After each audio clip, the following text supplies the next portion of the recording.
கர்த்தராகிய இயேசு கிறிஸ்து நாமத்திலே உங்கள் அனைவருக்கு வாழ்த்துக்கள். இந்த நாளுக்குண்டான உயிருள்ள வார்த்தை சங்கீதம் 126:5. கண்ணீரோடு விதைக்கிறவர்கள் கம்பீரத்தோடு அறுப்பார்கள்.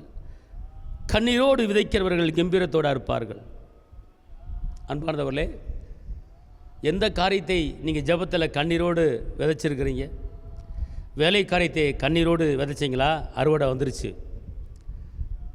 சுகத்துக்காக கண்ணீரோடு விதைச்சிருக்கீங்களா? அறுவடை வந்துருச்சு. சமானத்துக்காக கண்ணீரோடு விதைச்சிருக்கீங்களா? அறுவடை வந்துருச்சு. அன்புக்காக கண்ணீரோடு விதைச்சிருக்கீங்களா? அறுவடை வந்துருச்சு. இரக்கத்துக்காக தயவுக்காக கண்ணீரோடு விதைச்சிருக்கீங்களா? அறுவடை வந்துருச்சு. இன்றைக்கி கர்த்தர் உங்களை பார்த்து சொல்கிற, எந்த காரியத்தில் நீங்கள் கண்ணீரோடு ஜெபிச்சிருக்கிறீங்க, எந்த காரியத்தில் கண்ணீர் வடித்து நீங்கள் கேட்டிருக்கிறீங்க, அந்த காரியத்தை கர்த்தர் உங்களுக்கு இன்றைக்கி செய்ய போகிறார். என்ன சொல்கிறார் தெரியுமா? நீ எந்த காரியத்தை கண்ணீரோடு விதைத்தாயோ அந்த காரியத்துக்கு நான் அறுவடையை இன்றைக்கி தரப்போகிறேன். ஹல்லேலூயா! பயப்படாதிருங்கள், கலங்காதிருங்கள், கவலைப்படாதிருங்கள், சோர்ந்து போகாதிருங்கள். நினைப்பதற்கு வேண்டுவதற்கு மேலான காரியங்களை செய்கிற கர்த்தர் ஒரு அற்புதம் உங்களை தேடி வருகிறது. ஒரு அதிசயம் உங்களை தேடி வருகிறது.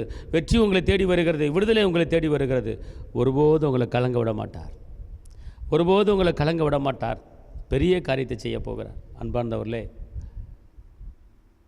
நீங்கள் யோசனை பண்ணி பாருங்கள். எந்தெந்த காரியத்துக்கு நான் கண்ணீர் விட்டு ஜெபிச்சிருக்கிறேன், யோசனை பண்ணி பாருங்கள். அந்த காரியத்துக்கெல்லாம் இன்றைக்கி பதில் வருகிறது. அண்ணாம கண்ணீரோடு ஜெபித்தார்கள், வெற்றியை பெற்றுக்கொண்டார்கள். அதே மாதிரி யாரெல்லாம் வேதத்தில் கண்ணீரோடு ஜெபித்தார்களோ அவர்கள் அற்புதத்தை பெற்றுக்கொண்டது போல நீங்கள் எந்த காரியத்தில் கண்ணீர் வடித்தீங்களோ அந்த காரியத்துக்கு இன்றைக்கி பதில் வருகிறது என்று ஆவியானவர் சொல்கிறார். பயப்படாதீர்கள். உங்களுக்காக ஜெபிக்கிறேன். தகப்பனே ஏசப்பா, உண்மை நன்றி உள்ளத்தோடு துதிக்கிறேன், ஸ்தோத்திரிக்கிறேன். இந்த வார்த்தையை கேட்குற ஒவ்வொரு தேவ பிள்ளைகளையும் நீங்கள் ஆசீர்வதித்து பெருக பண்ணுங்கள். வாழ்ந்திருக்கும்படி, உயர்ந்திருக்கும்படி, செழித்திருக்கும்படி, பெருகும்படி, மலை மேல் இருக்கிற பட்டணத்தில் உயர்ந்திருக்கும்படி கிருபை தாங்க. காத்துக்கொள்ளுங்கள். இயேசுவின் நாமத்தில் பிதாவே, ஆமென். கர்த்தர் உங்களை ஆசீர்வதிப்பார். அல்லேலூயா.